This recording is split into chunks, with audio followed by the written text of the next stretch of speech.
Hello dear students, आज के इस वीडियो में मैं आपके लिए लाया हूँ जैक द्वारा जारी किया गया मॉडल क्वेश्चन पेपर का एक्सप्लेनेशन। यह इंग्लिश का जो फर्स्ट पार्ट की परीक्षा है आपकी, विच इज़ ऑब्जेक्टिव 1, जो ऑब्जेक्टिव मोड में है, और उसका क्वेश्चन को मैं एक्सप्लेन करने वाला हूँ। तो जैसा कि आप देख पा रहे होंगे कि क्वेश्चन से पहले आपको परीक्षा में जनरल इंस्ट्रक्शंस मिलते हैं। इसे भी पढ़ना और समझना इम्पॉर्टेंट होता है, और मुझे उम्मीद है कि परीक्षा में आप बिना कोई जल्दीबाजी किए अच्छे से दिए गए इंस्ट्रक्शंस को, निर्देश को पढ़ेंगे और उसके अनुसार ही अपना आंसर करेंगे। तो चलिए, without any delay let us jump to the point. सीधा पॉइंट पे आते हैं और क्वेश्चन को एक्सप्लेन करते हैं। पहला जो प्रश्न हमारा है, which is from the comprehension, वो कॉम्प्रीहेंसन पार्ट से है, रीडिंग कॉम्प्रीहेंसन से, यानी पैसेज है जिसके पढ़कर हमें सही आंसर को चूज करना है। तो क्या है comprehension? Valley of flower season national park in Uttarakhand India. कह रहा है कि फूलों की एक घाटी है और वह राष्ट्रीय उद्यान है उत्तराखंड, भारत में। This valley is famous for charming meadows of alpine flowers. और यह जो घाटी का इलाका है वो प्रसिद्ध है आकर्षक फूलों की एक फैलाव के लिए। एल्पाइन, एल्पाइन क्या है? This is name of a flower.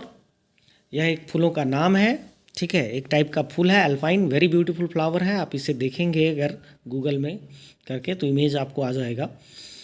और मिडोज़ का मतलब क्या होता है? मिडोज़ का ऐसे तो मतलब होता है चारागाह, यानी मतलब विस्तार, बहुत दूर तक फैली हुई एक कोई ऐसी भूमि जहाँ कोई फसल ना लगी हो और वह जानवरों को चरने के लिए छोड़ दी गई हो, तो उसको हम मिडोज़ कहते हैं। या घास का खूबसूरत सा मैदान भी जो दूर दूर तक दिखाई पड़ता है उसको हम मिडोज़ कहते हैं। तो यहाँ जो पैसेज में यूज़ हुआ है मिडोज़, वह फूलों का जो एल्पाइन फ्लावर का लंबे चौड़े इलाके में विस्तार है उसके लिए हुआ है, ठीक है। उसके बाद आगे कहता है मिरिएड अल्पाइन फ्लावर्स। मिरिएड मीन्स होता है एक great number of, uncountable number, मतलब जिसको हम नहीं गिन सकते हैं, असंख्य, ढेर सारी संख्या में। तो ढेर सारी संख्या में alpine flowers make this place a colourful paradise. इस स्थान को जो ढेर सारे मिरिएड अल्पाइन फ्लावर्स हैं वो इसको रंगीन स्वर्ग की तरह बना देते हैं, पैराडाइज की तरह। पैराडाइज का मतलब होता है स्वर्ग, हेवन, मतलब एक खूबसूरत सा स्वर्ग से ऐसा लगता है जैसी हमारी कल्पना होती है स्वर्ग की। This beautiful valley is also a world heritage site. World heritage site क्या होता है? SIT, साइट मीन्स तो स्थल होता है, SITE, है ना। साइट मीन्स स्थल होता है। ऐसे SIGHT, साइट मतलब क्या होता है? दृष्टि। SIGHT अगर हो जाएगा तो उसको भी साइट पढ़ते हैं और उसका मतलब दृष्टि होता है, लेकिन यहाँ जो है आपका साइट, ठीक है, उसका मतलब स्थल होता है। तो वर्ल्ड हेरिटेज साइट कहने का मतलब है कि विश्व विरासत है, यानी संसार के लिए है, विरासत है, नॉट ओनली फॉर इंडिया, केवल भारत के लिए नहीं। With its pristine beauty and mystical surroundings. Pristine means क्या होता है? प्राचीन, पुराना। प्रिस्टाइन मीन्स क्या होता है? प्राचीन, पुराना, ठीक है, एंशिएंट जिसको कह सकते हैं आप। ब्यूटी मीन्स सुंदरता, एंड मिस्टिकल मीन्स होता है कोई ऐसा व्यक्ति या कोई भी ऐसा कुछ जिसमें ढेर सारे रहस्य हैं, यानी जिसके बारे में आसानी से आप नहीं समझ सकते, नहीं जान सकते, उसको हम मिस्टिकल कहते हैं। तो यहाँ कह रहा है कि यह जो घाटी का इलाका है वह प्रिस्टाइन, यानी पुरानी सुंदरता को और कई रहस्यों को अपने आसपास समेटे हुए है। सराउंडिंग्स मतलब आसपास। विच अट्रैक्ट्स नेचर लवर्स, जो हमारे प्रकृति प्रेमियों को अपनी ओर खींचता है, आकर्षित करता है, फोटोग्राफर्स को अपनी ओर आकर्षित करता है। एंड क्या? बॉटनिस्ट्स मतलब होता है, बायोलॉजी का 2 पार्ट होते हैं। आगे चल करके बायोलॉजी का 2 ब्रांचेज हो जाते हैं, जिसमें एक में आपको पेड़ पौधे के बारे में पढ़ना पड़ता है, जिसको हम वनस्पति शास्त्र हिंदी में कहते हैं। उसी का इंग्लिश होता है बॉटनी। बॉटनिस्ट्स वो होते हैं जो इन सब चीज़ का रिसर्च करते हैं, यानी पेड़ पौधों पत्तियों इत्यादि में उनके बायोलॉजिकल फेनोमेना का रिसर्च करते हैं। तो जो बॉटनिस्ट हैं उनके लिए भी ये बहुत अच्छी जगह हो जाती है, क्योंकि उनको ढेर सारी अलग अलग किस्म की वनस्पतियों को देखने और उनको समझने का अवसर मिल जाता है। Valley of flower is bifurcated, bifurcate, this is also a new word for you, है ना। बाइफर्केट का मतलब होता है, बाइफर्केट का मतलब होता है दो हिस्सों में बांटना, ठीक है। यह जो वैली ऑफ फ्लावर है वह दो भागों में बांट दी जाती है पुष्पावती रिवर के द्वारा। देखिए यह सेंटेंस पैसिव वॉइस का है, valley of flower is bifurcated by Pushpavati river.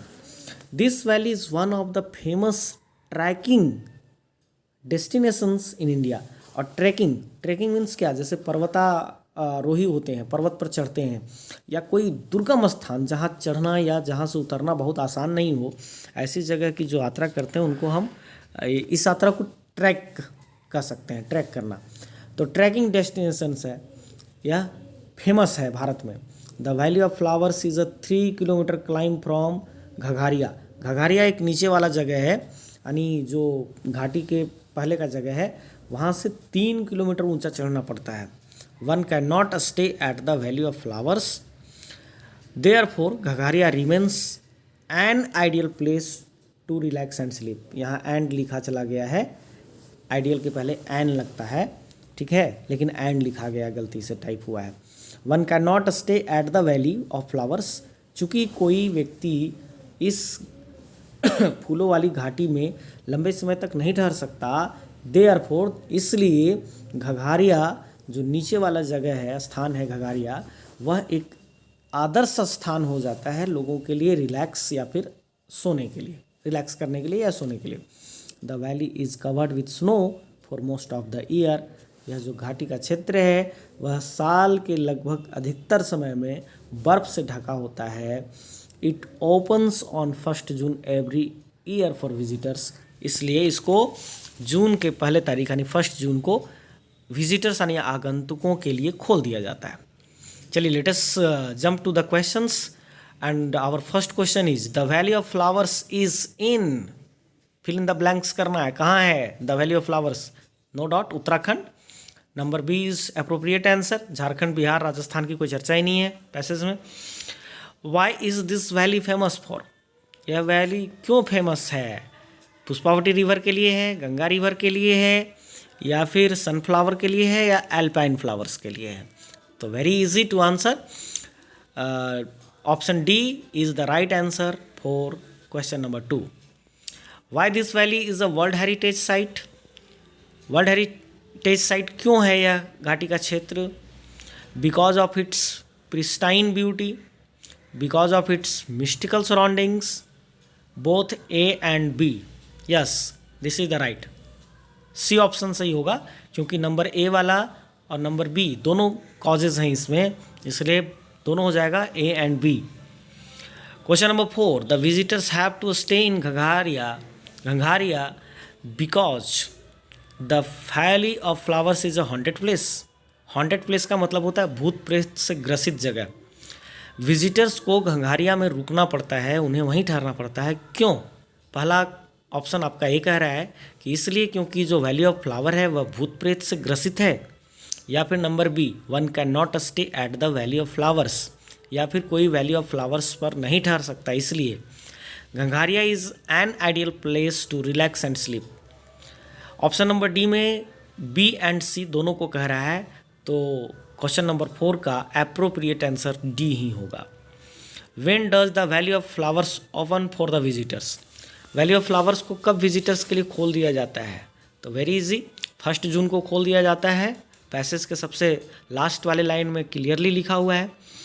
Question number 6, which word means divided into 2 separate parts, 2 अलग अलग भागों में बांटना कौन से शब्द का मतलब है? चार्मिंग, चार्मिंग का मतलब तो अट्रैक्टिव होता है, आकर्षक होता है। बाइफर्केट, हाँ इसी का मतलब मैं अभी तुरंत बताया था, बाइफर्केट मतलब होता है किसी भी चीज़ को, चाहे वो ज़मीन हो या कुछ हो, उसको दो अलग अलग भागों में बांट देना, बाइफरकेट कर देना। हेरिटेज मतलब तो धरोहर होता है, और डेस्टिनेशन मतलब होता है एक तय स्थल। जैसे अगर आप कहीं जा रहे हो और जिस जगह पर आप जा रहे हो वो दैट इज़ योर डेस्टिनेशन होता है। The antonym of repel, the antonym of repel, repel means क्या होता है? विकर्षित करना, यानी अट्रैक्ट मीन्स आकर्षित करना होता है, तो रेपेल मीन्स विकर्षित करना होता है। अर्थात जैसे कोई चीज़ आपको अपनी ओर खींचती है तो वो अट्रैक्ट कर रही है, लेकिन अगर वही चीज़ आपको अपने से दूर भागने को विवश कर रही है, ठीक है, तो वो रेपेल कर रही है। तो क्वेश्चन नंबर 7 का एंटोनिम यानी उल्टा शब्द पूछ रहा है, तो इसमें बी होगा, अट्रैक्ट होगा। ठीक है। क्वेश्चन नंबर 8 क्या है? Valley of flowers is a national park in Uttarakhand, India. The above sentence is इन, कहता है कि यह जो सेंटेंस है वो कौन सा टेंस में, टेंस पूछ रहा है। सिंपल प्रेजेंट में है, या सिंपल पास्ट में है, या प्रेजेंट कॉन्टिन्यूअस में है, या पास्ट कॉन्टिन्यूअस में है। तो थोड़ा सा आप दिमाग लगा कर सोचिए। वैली ऑफ फ्लावर्स इज लगा हुआ है, तो इज एम आर यदि बिना कोई मेन वर्ब के आए, है ना, यानी सिर्फ हेल्पिंग वर्ब ही हो किसी सेंटेंस में और वहाँ मेन वर्ब ना रहे, तो वो हेल्पिंग वर्ब मेन वर्ब ही होता है। और जब मेन वर्ब होता है तो अगर सब्जेक्ट के बाद V1 अर्थात वर्ब का प्लूरल फॉर्म अथवा V5 अर्थात वर्ब का सिंगुलर फॉर्म अगर लगा रहे तो सिंपल प्रेजेंट टेंस होता है। तो इसलिए क्वेश्चन नंबर 8 का राइट आंसर ए है। क्वेश्चन नंबर 2 है, choose the correct options given in the questions 9 to 14 and complete the letter given below. यहाँ लेटर राइटिंग है, राइटिंग सेक्शन से क्वेश्चन है आपको, और इसमें ब्लैंक्स दिए गए हैं, उसके लिए ऑप्शंस हैं आपके पास और आपको सही ऑप्शन भरना है। तो आप देखिए लेटर राइटिंग का फॉर्मेट क्या है, सब कुछ लेफ्ट साइड ही लिखते हैं हम लोग, इसको भी ध्यान रखना पड़ता है लेटर लिखते समय, ये फॉर्मेट हमारा कैसा हो। ठीक है, तो सबसे पहला जो ब्लैंक है क्वेश्चन नंबर 9 का है। तो सीधी सी बात है, हम जब अपने फ्रेंड्स के पास लेटर लिख रहे होते हैं, यानी इनफॉर्मल लेटर लिख रहे होते हैं, तो ऊपर जो हम संबोधन करते हैं और मित्र को संबोधन करते हैं तो ज़्यादातर हम उसे डियर से संबोधित करते हैं, डियर अमन। तो क्वेश्चन नंबर 9 का ऑप्शन क्या है? सिंसियरली तो होगा नहीं, सिंसियरली। ठीक है, लविंगली, लविंगली भी नहीं होगा, लविंगली मतलब होता है प्यार के तरीके से, ठीक है, या प्यारा। डियर और डियर, दो डियर है, तो नंबर डी वाला ऑप्शन डियर जो होता है वो हिरन होता है, उसका स्पेलिंग DEER का मतलब हिरन होता है, और DEAR का मतलब प्रिय होता है। तो क्वेश्चन नंबर 9 का right answer option number C है। उसके बाद कहता है, I am very ten to know that you have got first positions in the 10th board. देखिए यहाँ से पता चल रहा है कि अब मित्र को आप कह रहे हैं कि उसने 10th बोर्ड में फर्स्ट पोजीशन प्राप्त किया है, तो आप क्या होंगे? जाहिर सी बात है आई एम वेरी हैप्पी होंगे। देखते हैं ऑप्शन क्या है, सैड है, हैप्पी है, एंग्री है, डिसअपॉइंटेड है। तो नो डाउट बी ऑप्शन सही होगा क्वेश्चन नंबर 10 का, हैप्पी हैं। आप हैप्पी हैं यह जान करके, I am very happy to know that you have got first positions in the 10th board, we are very happy to. Question number 11 में क्या है? Your name in the merit list, we are very happy to. Question number 11 में कहता है, find, receive, प्रॉड। Find मतलब पाना होता है, रिसीव मतलब प्राप्त करना होता है, प्रॉड मतलब गर्वित होता है, गर्व। और डी नंबर ऑप्शन दिया नन ऑफ दिस, तो नो डाउट इसमें क्वेश्चन नंबर 11 में ए ऑप्शन सही होगा कि आप खुश हैं उसका नाम मेरिट लिस्ट में पा करके। योर डेडिकेशन, डेडिकेशन मतलब क्या होता है? समर्पण। कोई काम के पीछे जब आप पूरे तन मन धन से लग जाते हैं ना, तो उसको डेडिकेट करना कहते हैं, dedication. And hard work has with success, 12 number option क्या है? तुम्हारी समर्पण और तुम्हारी कड़ी मेहनत में विथ सक्सेस क्या होगा 12 में? ऑप्शन देखते हैं। 12 में ऑप्शन में क्या है? Given, failed, crowned, none of this. Given मतलब दिया है, फेल्ड मतलब असफल कर दिया है, क्रोन मतलब होता है सुसज्जित करना, किसी के सर पर मुकुट पहनाना या मुकुट का होना, क्रोन कहते हैं, CROW, क्रोन मतलब मुकुट होता है, जैसे राजाओं के सर पर देखते हैं ना, तो यहाँ क्रोन का मतलब सुसज्जित करना होगा, ठीक है। तो यहाँ क्रोन ही होगा। Your success me and gives me inspiration, your success. Option number 13 में क्या क्या देखते हैं, 13 नंबर क्वेश्चन का क्या क्या ऑप्शन है। डिस्करेजेस, डिस्करेजेस मतलब होता है हतोत्साहित कर देना, मतलब जैसे आपका उत्साह पर पानी फिर गया हो, आप निराश हो गए कि नहीं भाई हमसे नहीं हो पाएगा। इनकरेज मतलब होता है उत्साहित होना, यानी आपको लगता है नहीं हम भी कर सकते हैं, उसने किया है या अगर इतना काम है मैं लग जाऊंगा तो हो ही जाएगा, तो ये आपको इनकरेज है। जिलस मतलब होता है ईर्ष्यालु, जलन जिसको कहते हैं कि जलन हो रहा है। हेट मतलब नफरत करना होता है। तो नो डाउट क्वेश्चन नंबर 13 का राइट ऑप्शन बी होना चाहिए, क्योंकि इनकरेज है। आपके मित्र की सफलता आपको इनकरेज ही करेगी कि चलो भाई वो कर सकता है तो मैं भी कर सकता हूँ। Your success encourages me and gives me inspiration, मुझे प्रेरणा देता है, प्रोत्साहित करता है। I am very proud of you, hope you will get similar success in future also, मैं बहुत तुम पर गर्वित हूँ और आशा है कि इसी तरह की सफलता तुम भविष्य में भी पाओगे। योर फ्रेंड, क्या लिखते हैं आप, योर लविंग फ्रेंड लिखते हैं, ठीक है। सिंसियरली हम नहीं लिखते दोस्तों के साथ, ठीक है, क्योंकि दोस्त के साथ सच्चा होना झूठा होना कोई मतलब ही नहीं रहता है, ठीक है। तो लविंग होगा 14 नंबर क्वेश्चन का ए ऑप्शन सही है। अब चलते आते हैं क्वेश्चन नंबर 3, यानी जो थर्ड पार्ट का क्वेश्चन है हमारा। Choose the correct option and answer the following questions. The children are making noise in the class, this sentence is in, कौन से टेंस में यह पूछ रहा है। The children are making noise, तो जब भी इज एम आर के बाद बिफोर लग जाए तो प्रेजेंट कॉन्टिन्यूअस टेंस होता है, जिसको प्रेजेंट प्रोग्रेसिव भी कहते हैं, प्रेजेंट इम्परफेक्ट टेंस भी कहते हैं। The passive voice of mister Sharma is making a film is, देखिए यह सेंटेंस जो है सो प्रेजेंट कॉन्टिन्यूअस टेंस में है, और जब प्रेजेंट कॉन्टिन्यूअस टेंस का हम पैसिव वॉइस में चेंज करते हैं उसको, तो क्या हो जाता है, जनरल रूल्स लगाने के बाद, जनरल रूल्स में क्या होता है कि जो ऑब्जेक्ट है उसको सब्जेक्ट हम बनाते हैं। तो यहाँ ऑब्जेक्ट अ फिल्म है, तो अ फिल्म हमारा सब्जेक्ट बन जाएगा, और चूंकि प्रेजेंट कॉन्टिन्यूअस टेंस का सेंटेंस है इसलिए इज लगेगा। ए फिल्म सिंगुलर सब्जेक्ट है इसलिए इज लगेगा, उसके बाद बीइंग लगता है BEING, और उसके बाद वर्ब का थर्ड फॉर्म यूज़ होता है, यानी मेड लगेगा MADE मेड, बाई तो लगेगा ही, और मिस्टर शर्मा यहाँ लगेगा, यानी 16 का ए ऑप्शन सही हम लोगों ने पाया है।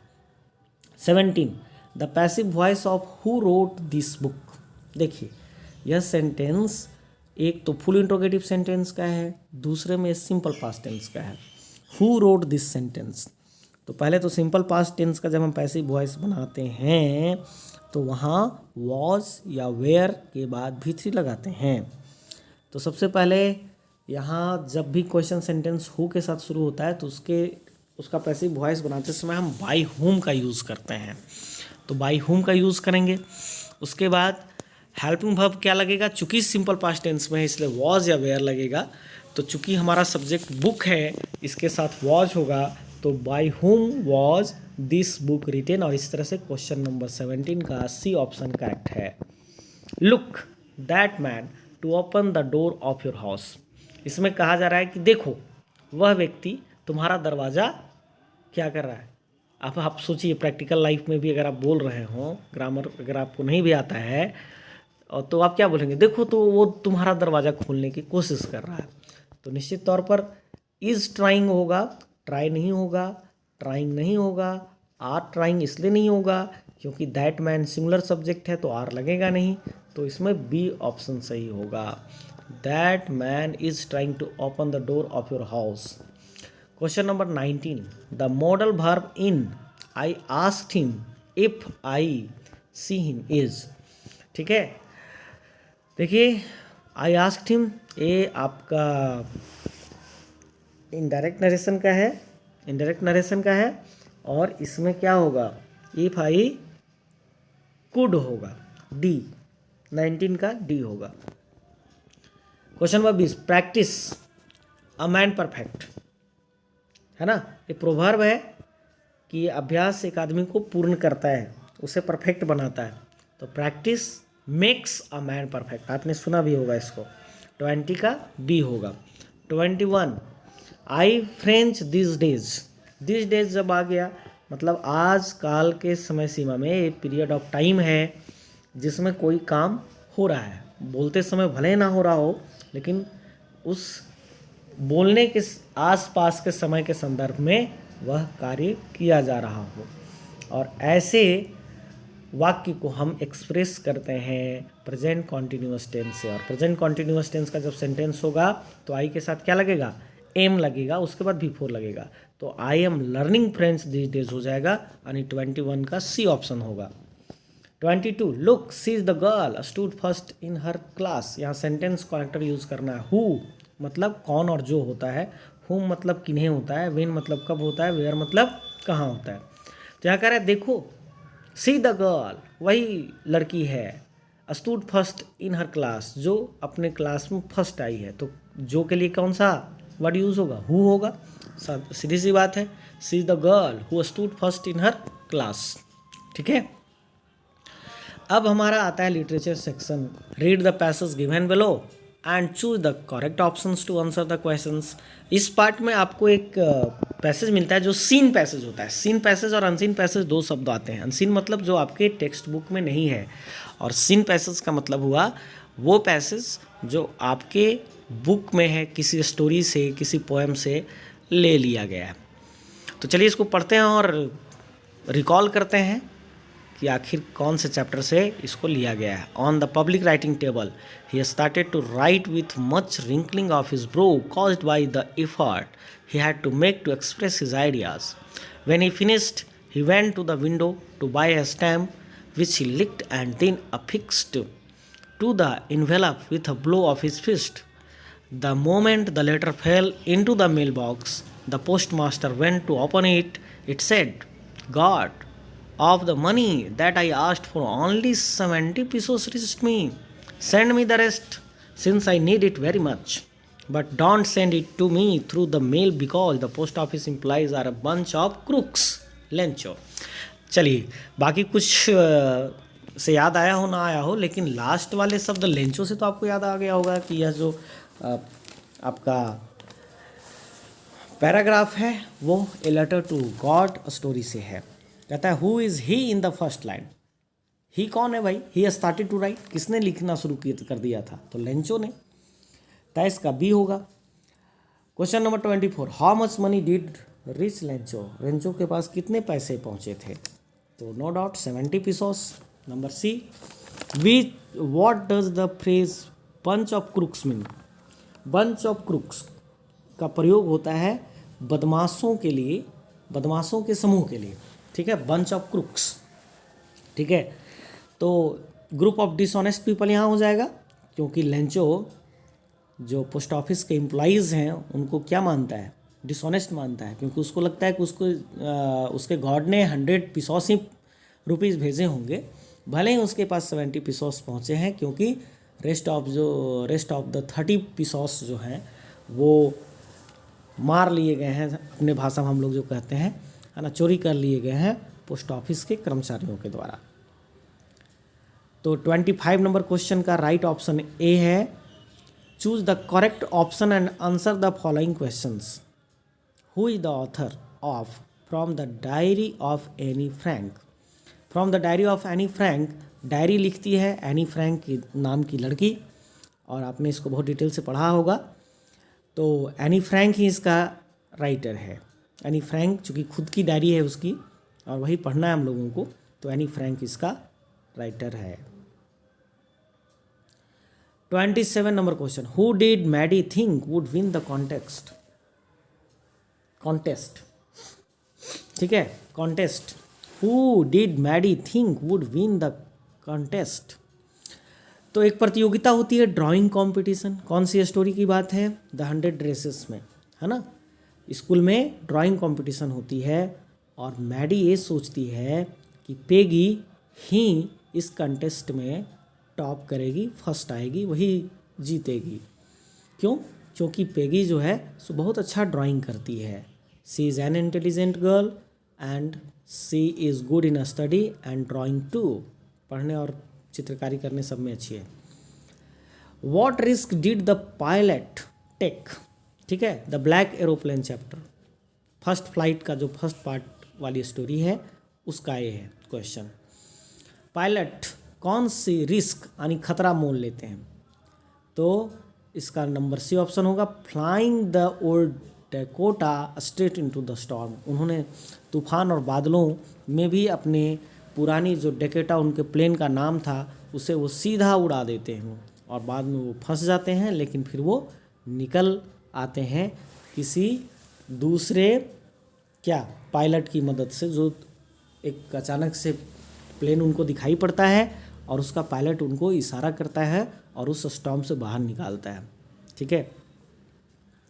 What was the immediate reactions of the postman seeing the letter? फिर से A letter to God वाली स्टोरी से एक क्वेश्चन है।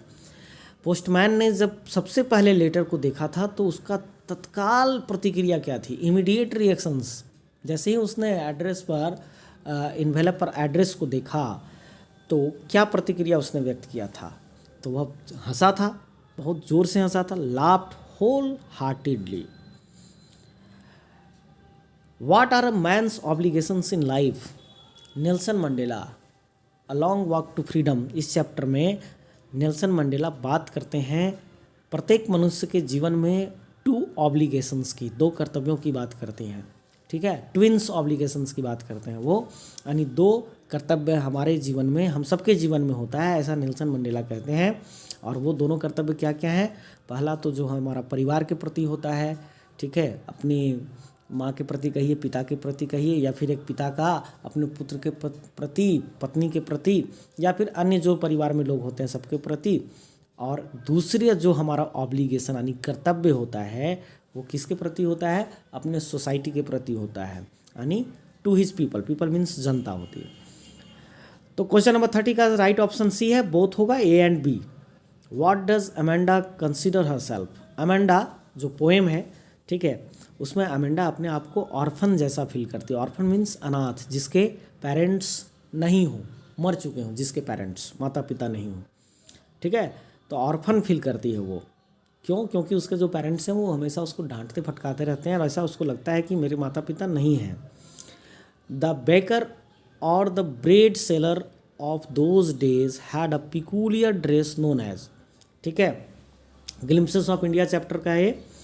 और इसमें जो बेकर है, ब्रेड ऑफ गोवा जो पढ़ते हैं आप, उसमें ब्रेड सेलर यानी पाव रोटी बेचने वाले एक खास तरह की पोशाक पहने रहते हैं जिससे कबाई कहा जाता है, यानी 32 का राइट आंसर सी होगा। In which country tea was drunk first? कौन से कंट्री में चाय पहले पी गई थी? तो इंग्लैंड में। And what type of man was Griffin? Griffin किस तरह का व्यक्ति था? Griffin was a brilliant scientist and lawless person भी था वो। ब्रिलियंट साइंटिस्ट इसलिए था क्योंकि उसने एक ऐसी मेडिसिन को डिस्कवर कर लिया था जिससे निगल जाने के बाद और कपड़े उतार देने के बाद वह इनविजिबल हो जाता था, अदृश्य हो जाता था, कोई भी उसे देख नहीं पाता था, ठीक है। लेकिन वह लॉलेस पर्सन था क्योंकि वह कानून को नहीं मानता था, वह थोड़ा सा सनकी मिजाज का था, ठीक है। और अपने लैंडलॉर्ड के हाउस में क्या किया था उसने? सेट फायर यानी आग लगा दी थी उसने। बोथ हैं, ए एंड बी होगा इसका option. What did the thief use to change every month? The thief's story, आपकी सप्लीमेंट्री बुक की दूसरी कहानी जो है द थीफ्स स्टोरी, उसमें अनिल है एंड हरी सिंह। हरी सिंह जो कि चोर है, वो अपना नाम प्रत्येक महीना बदलते रहता है। क्यों भाई? इसलिए बदलते रहता है ताकि वो अपने फॉर्मर एम्प्लॉइज़ यानी पहले के जो उसके काम पे रखे हुए मालिक होते हैं वो उसे ना पकड़ सकें और साथ ही साथ पुलिस से वह बच सके, ठीक है। तो प्रत्येक महीना वो अपना नाम बदलता है, तो option number A right answer होगा। Who is the writer of a triumph of surgery? A triumph of surgery पहली कहानी आपकी है सप्लीमेंट्री बुक जिसका नाम है फुटप्रिंट्स विदाउट फीट, और उसमें जो राइटर हैं वो जेम्स हैरियट हैं और कहानी में वह एक वेटरेनरी सर्जन है, पशु चिकित्सक हैं, जो ट्रिकी को क्या करते हैं? ठीक करते हैं, उसकी बीमारी से निकालते हैं बाहर। Who was ऑजिबल? ऑजिबल कौन था? ऑजिबल वॉज अ सेक्रेट एजेंट। इस कहानी में मैक्स भी एक सेक्रेट एजेंट है। मैक्स जो है ऑजेबल से क्या लेना चाहता है, एक रिपोर्ट जो कि बहुत ही इंपॉर्टेंट है लेना चाहता है, लेकिन ऑजेबल उसको आउटविट्स कर देता है, यानी अपनी बुद्धि से मात दे देता है। हॉरेस डैम्बी लाइक्ड, हॉरेस डैम्बी क्या पसंद करते थे, रीडिंग एक्सपेंसिव बुक्स। उनको कीमती किताबें, अच्छी अच्छी किताबें पढ़ना इतना अच्छा लगता था कि उसे खरीदने के लिए वह साल भर में एक बार चोरी करते थे। ठीक है, यह जो पात्र हैं हॉरेस डैम्बी, वो एक क्वेश्चन ऑफ ट्रस्ट जो आपकी स्टोरी है उसका है। मिसेस लॉयजल बोरोडा, क्या है भाई, मिसेस लॉयजल ने क्या लिया था, द नेकलेस स्टोरी याद करिए। मैम फॉरेस्टियर जो उनकी सहेली थी, फ्रेंड थी, उनसे मिसेस लॉयजल यानी मैटिल्डा ने एक नेकलेस बोरो किया था, जिसे वह पार्टी में खो भी देती है। बाद में उसे वापस करने के चक्कर में बहुत सारी परेशानियां उठानी पड़ती हैं। उसके जीवन एक तरह से कहिए कि बिल्कुल निराशा और हताशा वाला हो जाता है। What was Bholi's real name, भोली का वास्तविक नाम क्या था, तो सुलेखा था। भोली तो उसको लोग इसलिए बुलाते थे बिकॉज शी वाज सिंपल्टन, वो बहुत सुस्त थी, है ना, बहुत सीधी सादी थी, बहुत कम बोलती थी, इसलिए उसको लोग भोली नाम रख दिए थे। But her real name was Sulekha. ठीक है, और इस तरह से हमने 40 क्वेश्चंस को आपको एक्सप्लेन कर दिया, और मुझे उम्मीद है कि you would have understood it very easily and clearly. ठीक है, लेकिन आप इसे फिर से प्रैक्टिस करेंगे और अपने बुक और अपने जितने भी चीज़ें हैं आपके पास स्टडी मटेरियल, उन सब के सहायता से आप अच्छे से पढ़ेंगे। ठीक है, with this hope, thank you, bye bye.